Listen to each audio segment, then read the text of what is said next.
தந்தை, மைந்தர், தூயாவியரின் திருப்பெயருக்கு மாட்சிமை உண்டாவதாக. நாம் கடவுளை தொழுவோம்.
தேவனை பாடி அவருடைய நாமத்தை கீர்த்தனம் பண்ணுங்கள். அவர் நம்மேல் வைத்த கிருபை பெரியது. கர்த்தரின் உண்மை என்றென்றைக்கும் உள்ளது. இது கர்த்தர் உண்டு பண்ணின நாள், இதிலே களி கூர்ந்து மகிழ கடவோம். ஜெபம் செய்வோம். கடவுளின் திருச்சபையாய் கடவுளின் உலகில் அருட்பணியாற்ற அழைத்த அன்பின் கடவுளே, கன்னியாகுமரி பேராயமாக 65வது நன்றி பெருவிழாவை கொண்டாடும் இந்நாளில் இம்மட்டும் எங்களையும் எங்கள் பேராயத்தையும் வழிநடத்திய உம்மை போற்றுகிறோம். இந்த தொழுகையின் வழியாக அருட்பணியாளர்களின் தியாகத்தையும் தூர காட்சியையும் உணர்ந்து நன்றி உணர்வோடு துதிக்க, அவர்கள் விட்டு சென்ற அடிச்சுவட்டில் உத்தமமாய் பயணிக்க அருள் தாரும். ஆண்டவர் இயேசு கிறிஸ்துவின் இரட்சிப்பின் நற்செய்திக்கு சான்றாக எங்கள் வாழ்வை இந்த தொழுகையிலும் அர்ப்பணிக்க பலன் தாரும். தொழுகையில் பங்கெடுக்கிற சிறியோரையும் பெரியோரையும் ஆசீர்வதியும்.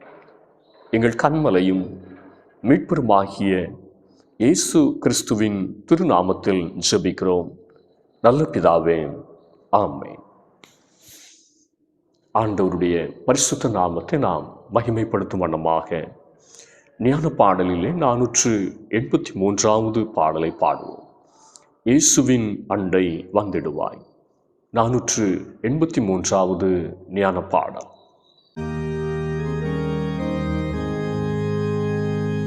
இயேசுவின் அண்டை வந்திடுவாய், தாமதமின்றி தீவிரமாய் அன்போடு நின்று மாமுகமாய் வா என்றழைக்கிறார்.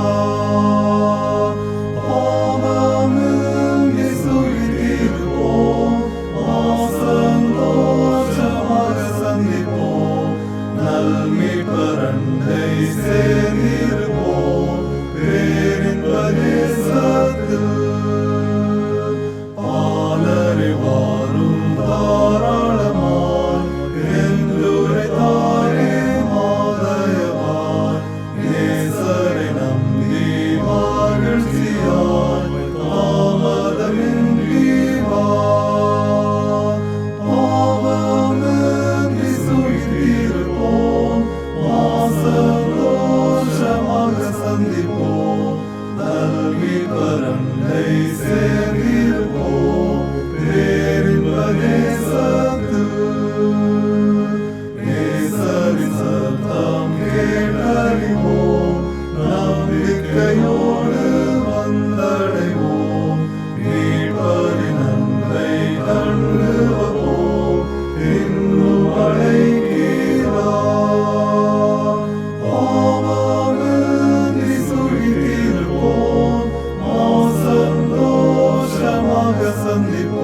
சேர்ந்திருப்போம் பேரின்ப தேசத்தில்.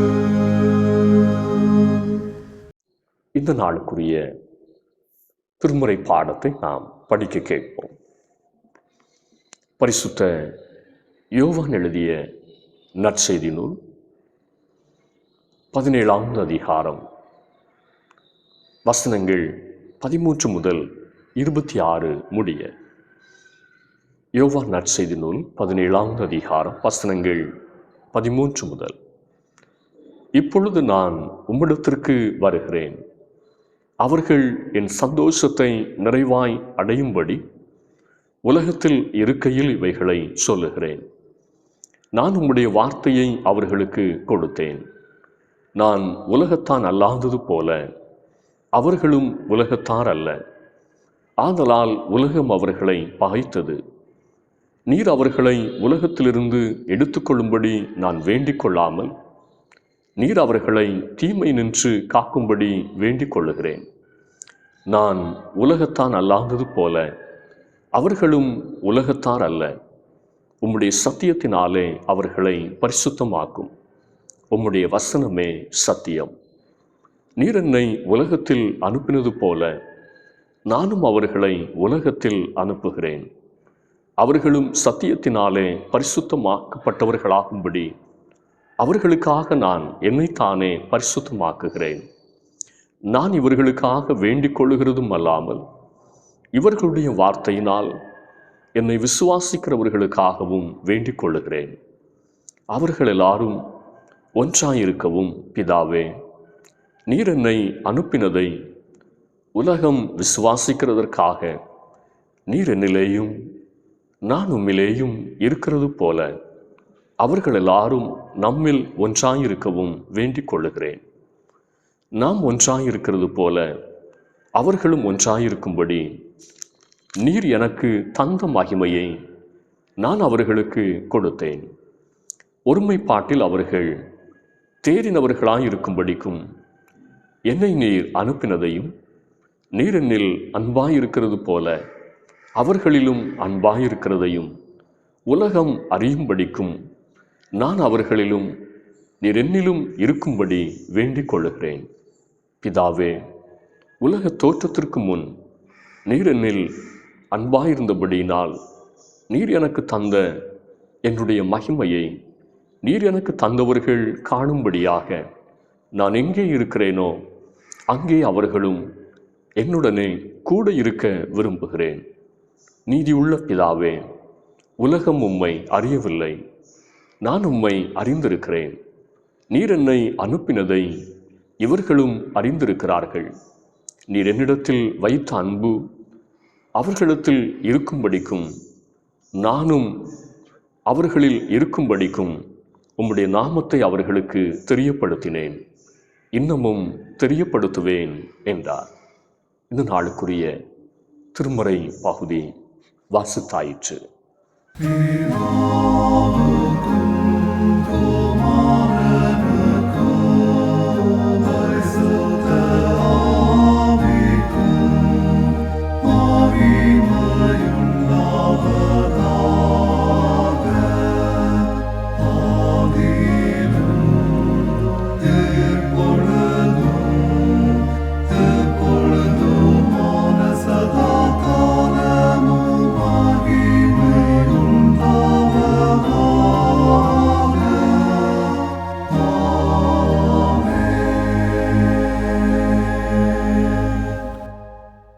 ஆண்டவருடைய அருள் வார்த்தையை கேட்க நாம் ஆயத்தப்படும் வண்ணமாக, கர்த்தர் என் மேய்ப்பராய் இருக்கிறாரே, தாழ்ச்சி அடையேன் என்றுமே என்கிற பாடலை நாம் உற்சாகமாய் பாடுவோம்.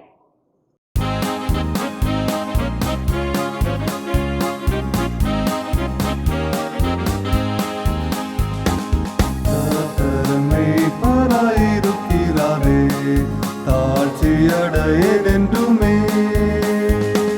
கர்த்தரமைப்பராயிருக்கிறாரே, தாழ்ச்சியடையேன் என்றுமே. அவர் என்னை புல்லுள்ள இடங்களில் மேய்த்து அமர்ந்த தண்ணீர் அண்டை நடத்துகிறார். அவர் என்னை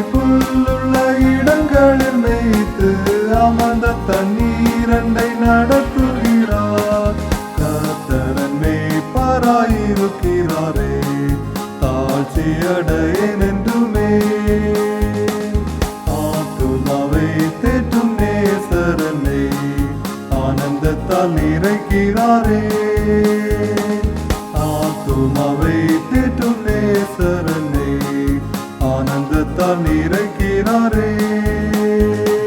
மகிமையின் நாமத்தின் நிமித்தம் அவர் தம் நீதியின் பாதையில் நடத்துகிறார்.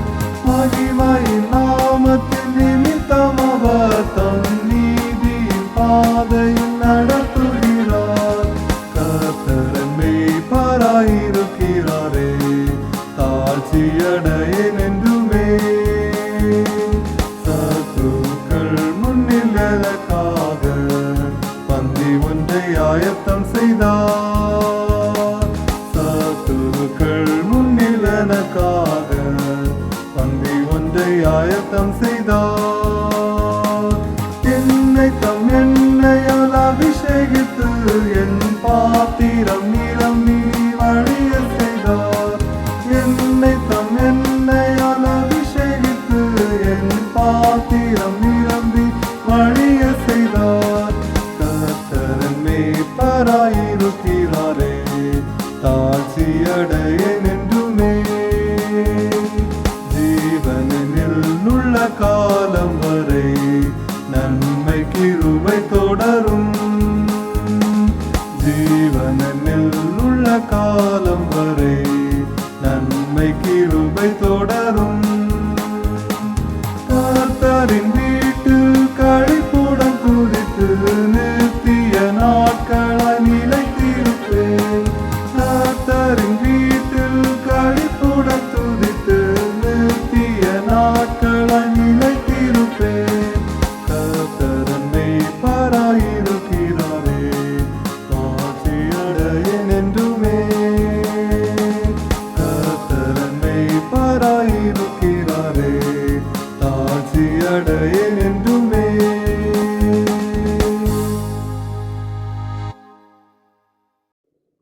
ஆசீர்வாதமும் மனமகிழ்ச்சியுமான இந்த நாளுக்காக ஆண்டவரை ஸ்தோத்திரிப்போம். கர்த்தர் நம் ஒவ்வொருவரையும் ஆசீர்வதிப்பாராக. இந்த நாளிலும் தியானத்திற்காக தரப்பட்டிருக்கிற தலைப்பு கடவுளின் திருச்சபை, கடவுளின் உலகிற்காக, God's church for God's world. Yovan நற்செய்தி நூல் 17வது அதிகாரம் 18வது வசனத்தை நாம் மனதிலே பதித்துக் கொள்வோம். நீர் என்னை உலகத்தில் அனுப்பினது போல நானும் அவர்களை உலகத்தில் அனுப்புகிறேன்.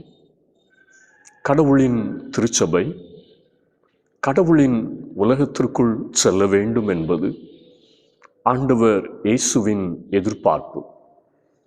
கடவுளின் திருச்சபை, குறிப்பாக இந்திய திருச்சபை, யானை கால் வியாதி கொண்ட ஒரு மனிதனைப் போல நகர முடியாமல் இருக்கிறது.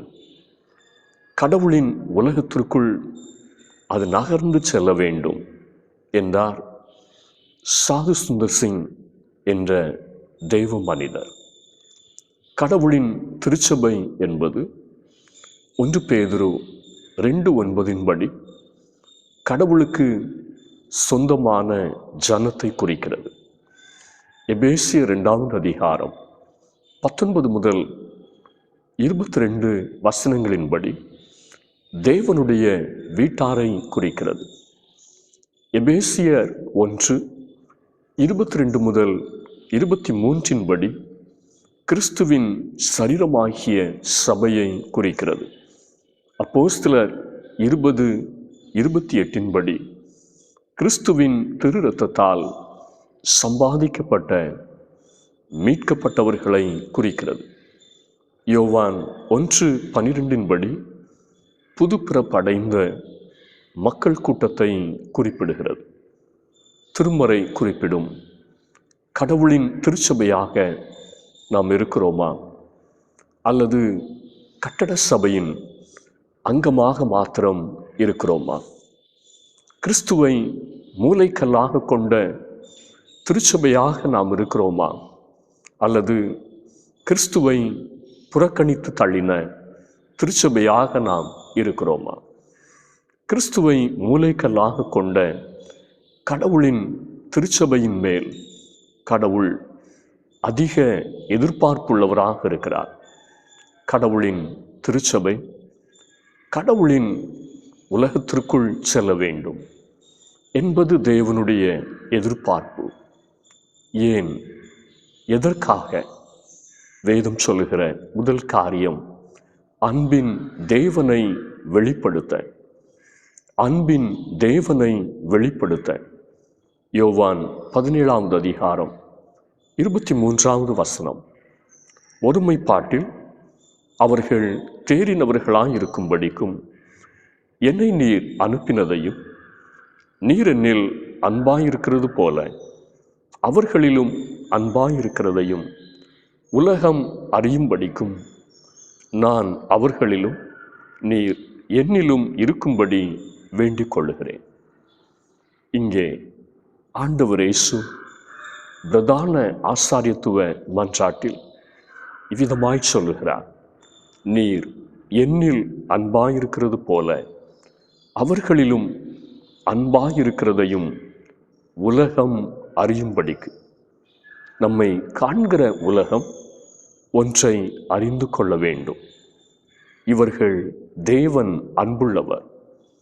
தேவன் இவர்களை அதிகமாய் நேசிக்கிறார், உண்மையாய் நேசிக்கிறார். இவர்கள் கடவுளின் அன்புக்கு பாத்திரமானவர்கள் என்று உலகம் அறிந்து கொள்ள வேண்டும். அன்பின் தேவனை கடவுளின் உலகத்திற்கு வெளிப்படுத்தும் சபையாக நாம் இருக்கிறோமா? கடவுளின் உலகத்தின் இன்றைய நிலை பரிதாபமானது. உலகம் தெய்வ கோபாக்கினுக்கு ஏதுவான காரியங்களை அதிதீவிரமாய் செய்கிறது. தேவனுக்கு எரிச்சல் மூட்டும் காரியங்களை உலகம் செய்கிறது. தேவன் அருவருக்கிற காரியங்களை உலகம் செய்கிறது. அன்பின் தேவனை உலகம் வேதனைப்படுத்துகிறது. உலகம் இன்று ஒரு சோதோமை போல காணப்படுகிறது. அதன் நடுவில் அன்பின் தேவனை பிரியப்படுத்தும் காரியங்களை நாம் செய்ய வேண்டும். தேவ அன்புக்கு பாத்திரமாய் வாழ்வது எப்படி என்பதை நம் வாழ்வின் மூலம் உலகம் காண வேண்டும். ஓநாய்களின் நடுவே கிறிஸ்துவின் மந்தையின் ஆடுகளாய் நாம் நடந்து கொள்ள வேண்டும். கடவுளின் திருச்சபை கடவுளின் உலகத்தில் அன்பின் தேவனை வெளிப்படுத்த வேண்டும். யோவான் 17:14 இயேசு சொன்னார், நான் உலகத்தான் அல்லாதது போல அவர்களும் உலகத்தார் அல்ல, ஆதலால் உலகம் அவர்களை பகைத்தது. கடவுளின் திருச்சபையை உலகம் பகைக்கிறது, எதிர்க்கிறது, துன்புறுத்துகிறது. அதன் நடுவிலும் அன்பின் தேவனை நாம் வெளிப்படுத்த வேண்டும். அப்போஸ்தலர் 3வது அதிகாரத்தில் நடக்க முடியாத மாற்றுத்திறனாளியாயிருந்த மனிதனை பார்த்தவர்கள், கடவுள் அன்பற்றவர், கடவுள் இவனை இப்படி ஏன் படைக்க வேண்டும் என்று கேள்வி எழுப்பியிருக்கலாம். அந்த மாற்றுத்திறன் படைத்த மனிதன் கூட கடவுள் அன்பற்றவர், இரக்கமற்றவர், என்னை இப்படி படைத்து விட்டாரே என்று நினைத்திருக்கலாம், வேதனைப்பட்டிருக்கலாம். ஆனால் கடவுள் எவ்வளவு அன்புள்ளவர், இரக்கமுள்ளவர் என்பதை அந்த மனிதனுக்கு அப்போஸ்தலர்கள் விளங்க பண்ணினார்கள். தேவாலய வாசல் ஓரத்தில் தெருவில் கிடந்த அந்த மனிதனை கூட இயேசு நேசித்தார். உங்களையும் இயேசு நேசிக்கிறார். அன்பு காட்ட ஒருவரும் இல்லாமல் ஒருவேளை காணப்படலாம். உண்மையான அன்பிற்காக நீங்கள் ஏங்கலாம்.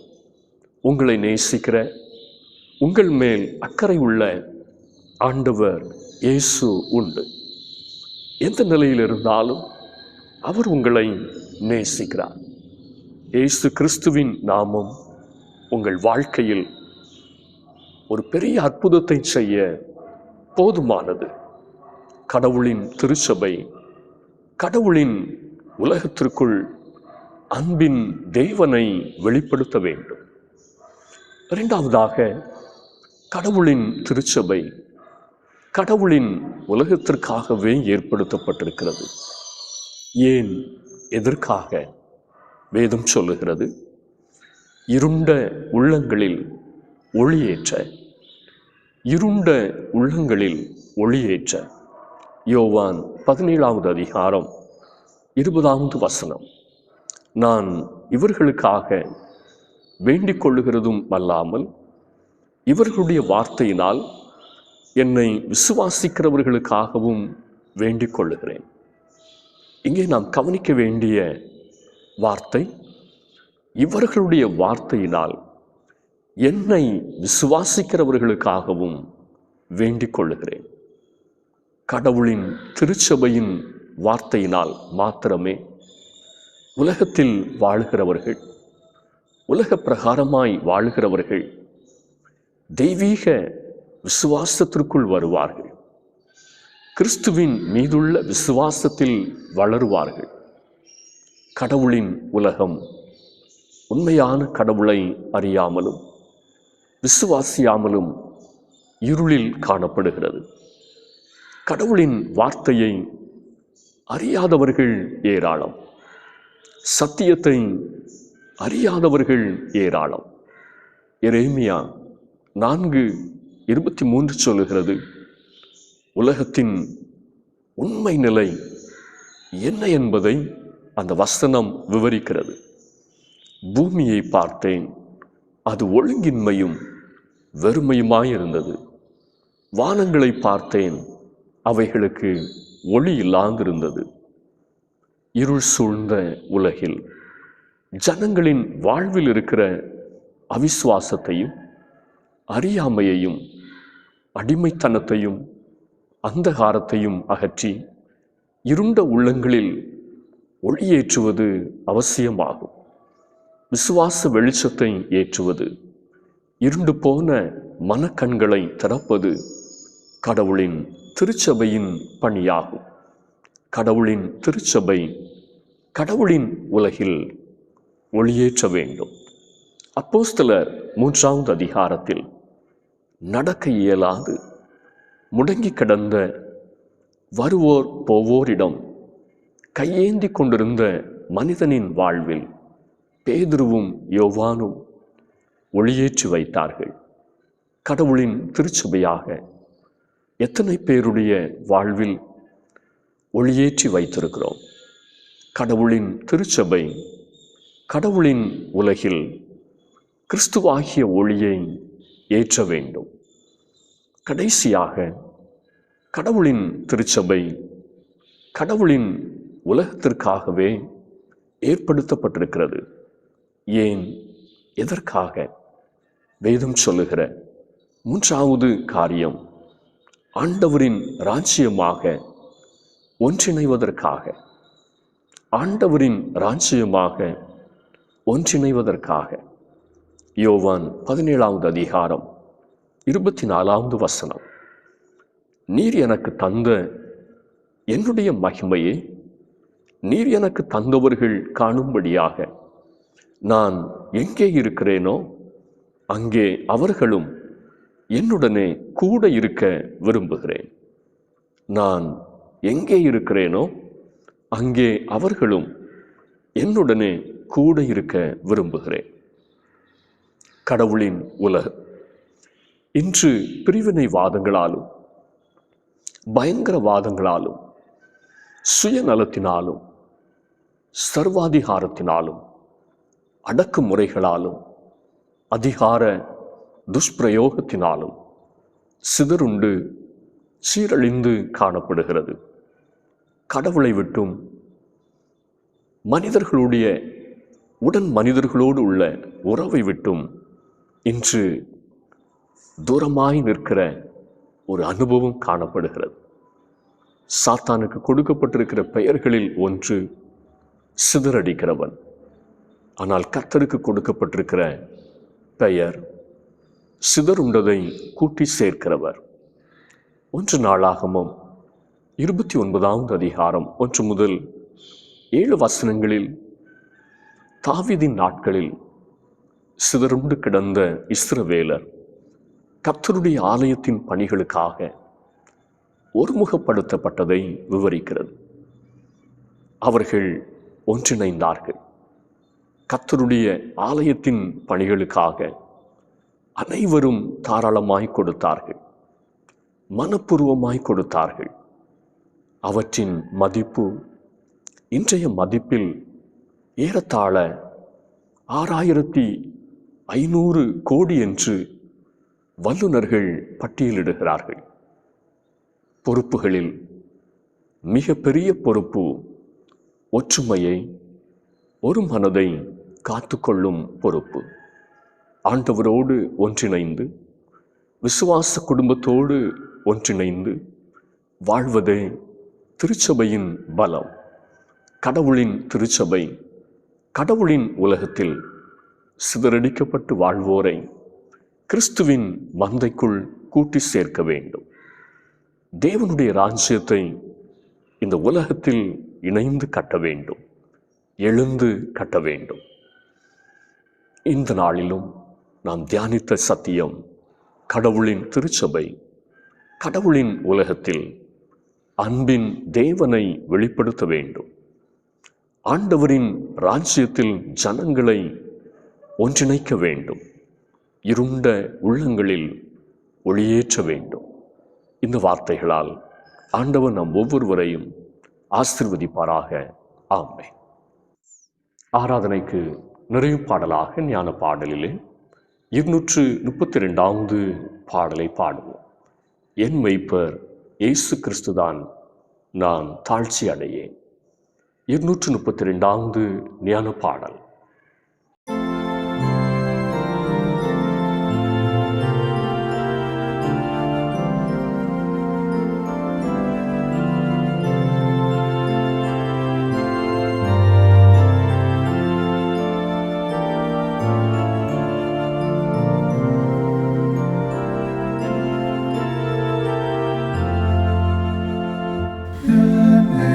Pareso Cristo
ஜெபம் செய்வோம். கடவுளின் திருச்சபை கடவுளின் உலகிற்காக என்று சொல்லி எங்களை குறித்த விசேஷித்த தம்முடைய நோக்கத்தை வெளிப்படுத்தின எங்கள் அன்பின் பரலோக பிதாவே, இந்த ஆசீர்வாதமும் மனமகிழ்ச்சியுமான ஆராதனையிலே கர்த்தரோடு நாங்கள் இணைந்து ஆண்டவருடைய அன்பை ருசி பார்க்க தயவு பாராட்டினீரே. அன்பின் தேவனை இந்த உலகத்திற்கு வெளிப்படுத்த கர்த்தர் எங்களை தெரிந்து கொண்டிருக்கிறீர். எங்களுடைய வாழ்வு தேவ அன்பினால் நிரப்பப்பட்ட வாழ்வாக, கல்வாரினுடைய அன்பை வெளிப்படுத்துகிற வாழ்வாக இந்த சமுதாயத்திலே காணப்படட்டும் என்று சொல்லி நாங்கள் ஜெபிக்கிறோம். ஆண்டவரின் ராஜ்யத்திலே உலகத்தாரை ஒன்றிணைக்கத்தக்கதாக எங்களுடைய வாழ்வு வேற்றுமையிலே ஒற்றுமை என்கிற அந்த நல்ல அனுபவத்திலே செல்ல கர்த்தர் தயவு பாராட்டி ஜெபிக்கிறோம். எந்த ஒரு சூழ்நிலைமையிலும் பிரிவினை வாதத்திற்கு, பிளவுகளுக்கு, சண்டைகளுக்கு நாங்கள் இடம் தராதபடி எல்லா காரியத்திலும் முன்மாதிரியாக நின்று தேவனுடைய ராஜ்யத்திற்கென்று இந்த உலகத்தின் சனங்களை கூட்டி சேர்க்கத்தக்கதாக எங்களையே முற்றிலுமாய் அர்ப்பணிக்க கர்த்தர் தயவு பாராட்டி ஜெபிக்கிறோம்.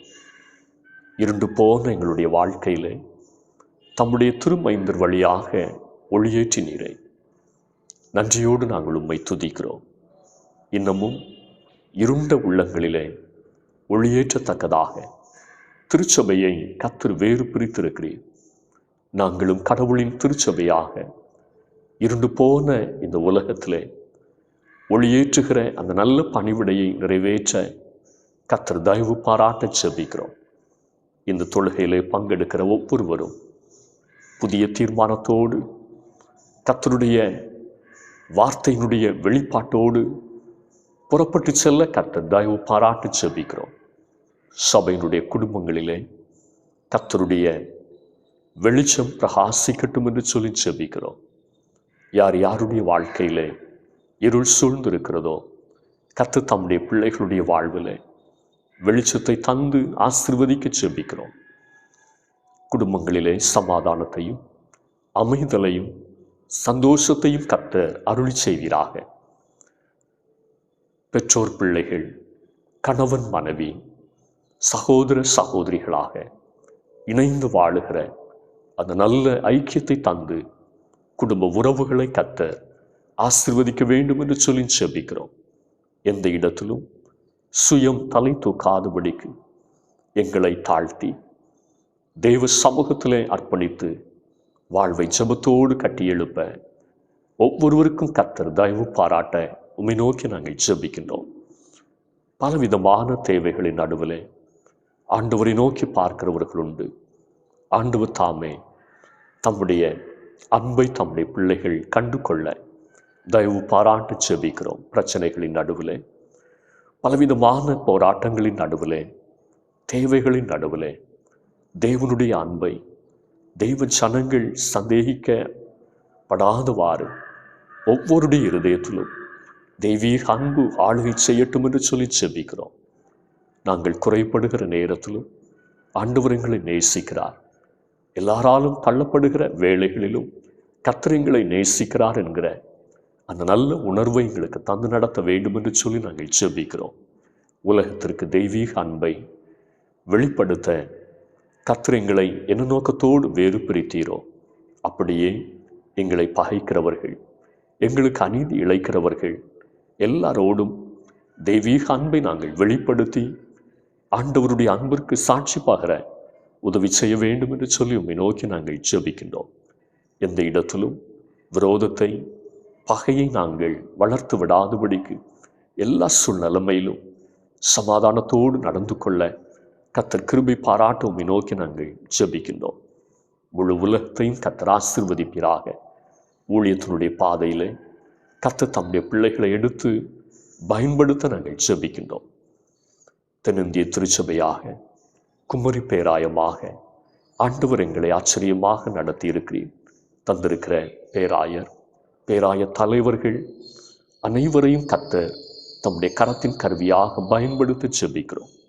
பேராயத்தில் உள்ள ஒவ்வொரு ஸ்தாபனங்களும் இந்த சமுதாயத்தில் அநேகருக்கு வாழ்வழிக்கத்தக்கதாக கர்த்தர் தம்முடைய நோக்கத்தை நிறைவேற்ற உம்மை நோக்கி நாங்கள் ஜெபிக்கின்றோம். இன்னமும் ஊழியங்களை கர்த்தர் ஆசீர்வதியும். மிஷனரி பணிகளோடு கர்த்தருடைய கரம் தாங்கி இருக்கட்டும். உபத்திரவங்களின் நடுவில், பாடுகளின் நடுவில் இருக்கிற ஒவ்வொரு தெய்வ பிள்ளைகளையும் கர்த்தர் கண்ணோக்கி பார்த்து பாதுகாத்தருள நாங்கள் ஜெபிக்கின்றோம். தொடர்ந்தும் தேசத்திலே ஒரு பெரிய அசைவை கர்த்தர் அருளி செய்வீராக. உலகம் முழுவதிலும் ஜனங்கள் கல்வாரினுடைய அன்பிற்கு நேராய் திரும்பி வரத்தக்கதாக கர்த்தர் ஊழியத்தினுடைய பாதைகளை, வாசல்களை திறந்தருள உம்மை நோக்கி நாங்கள் ஜெபிக்கின்றோம். உம்முடைய கரம் ஆசீர்வதிக்கட்டும். தூர இடங்களிலே, வெளிநாடுகளிலிருந்து கர்த்தருடைய வார்த்தையை கேட்டுக்கொண்டிருக்கிறவர்கள், இந்த தொழுகையிலே பங்கெடுக்கிறவர்கள் ஒவ்வொருவரையும் கர்த்தர் ஆசீர்வதிக்க உம்மை நோக்கி நாங்கள் ஜெபிக்கின்றோம். உம்முடைய கிருபையின் பிரசன்னம் குடும்பங்களிலே குறைவை நிறைவாக்கி சம்பூர்ணமான ஆசீர்வாதத்தை அருளி செய்ய உம்மை நோக்கி நாங்கள் ஜெபிக்கிறோம். வியாதி படுக்கையிலே பலவீனத்தோடு காணப்படுகிற ஒவ்வொருவருக்கும் கர்த்தர் நல்ல சுகத்தையும் விடுதலையும் தந்து பாதுகாத்து கொள்ள நாங்கள் ஜெபிக்கின்றோம். கண்ணின் மணியைப் போல ஒவ்வொருடைய பிரயாணங்களிலும் ஆண்டவருடைய பாதுகாவல் தங்கியிருக்கட்டும். உழைப்பையும் கையின் பிரயாசங்களையும் கர்த்தர் வாய்க்க பண்ணும். குடும்பங்களுடைய தேவைகள் சந்திக்கப்படட்டும். கடன் பாரங்கள் நீங்கி ஒவ்வொரு குடும்பத்திலும் மகிழ்ச்சி பெருகட்டும் என்று சொல்லி நாங்கள் ஜெபிக்கின்றோம். வரவு செலவுகளை திட்டமிட்டு ஞானமாய் செலவு செய்ய மீதமெடுக்கத்தக்கதான ஆசீர்வாதத்தை தந்து கர்த்தர் ஆசீர்வதிக்க ஜெபிக்கிறோம். நல்ல வேலை வாய்ப்புகளுக்காக எதிர்பார்ப்போடு காத்திருக்கிற தம்முடைய பிள்ளைகளுக்கும் வேலை வாய்ப்புகளை கொடுத்து ஆசீர்வதிக்க ஜெபிக்கிறோம். திருமண காரியங்களுக்காய் காத்திருக்கிற தம்முடைய பிள்ளைகளையும் கர்த்தர் நினைந்தருளி இந்த வருடத்திலே காரியங்களை கைக்குடி வர பண்ண ஆசீர்வதிக்க ஜெபிக்கிறோம். வீட்டை கட்ட வேண்டும் என்று சொல்லி வாஞ்சித்து முயற்சி எடுக்கிறவர்கள், வாகனத்தை வாங்க வேண்டும் என்று சொல்லி பிரயாசப்படுகிறவர்கள் ஒவ்வொருவரையும் கர்த்தர் நினைத்தருளும். தம்முடைய பிள்ளைகளுடைய எதிர்பார்ப்புகள் நிறைவேற கர்த்தருடைய ஆசீர்வாதம் தம்முடைய பிள்ளைகளை நிறைத்தருள உம்மை நோக்கி நாங்கள் ஜெபிக்கின்றோம். ஒவ்வொருடைய தேவைகளிலும் கர்த்தர் பெரிய காரியங்களை செய்யும். படித்து கொண்டிருக்கிற பிள்ளைகளுக்காக ஜெபிக்கிறோம். படிப்பின் தேவைகளின் மத்தியிலே அங்கலாய்க்கிற பெற்றோர் உண்டு. எல்லா தேவைகளையும் கர்த்தர் சந்தித்து பிள்ளைகள் நல்ல உயர்கல்வியை பெற்றுக்கொள்ள, மேன்மைகளை பெற்றுக்கொள்ள கர்த்தர் தயவு பாராட்டுவீராக. திக்கற்றோராய், விதவைகளாய், கைவிடப்பட்டோராய் இருக்கிற ஒவ்வொருவரையும் கர்த்தர் அரவணைத்து நடத்த நாங்கள் ஜெபிக்கிறோம். உம்முடைய கிருபையுள்ள கரம் சிறியோரையும் பெரியோரையும் ஆசீர்வதிக்க ஜெபிக்கிறோம். இயேசுவினுடைய பேரில் கேட்கிறோம் நல்ல பிதாவே, ஆமென்.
நம்முடைய ஆண்டவராகிய இயேசு கிறிஸ்துவின் கிருபையும் பிதாவாகிய தேவனுடைய அன்பும் பரிசுத்த ஆவியானுடைய ஐக்கியமும் சிநேகமும் நம் அனைவரோடும் இன்றுமென்றும் சதா காலங்களிலும் நிறைவாய் தங்கியிருப்பதாக.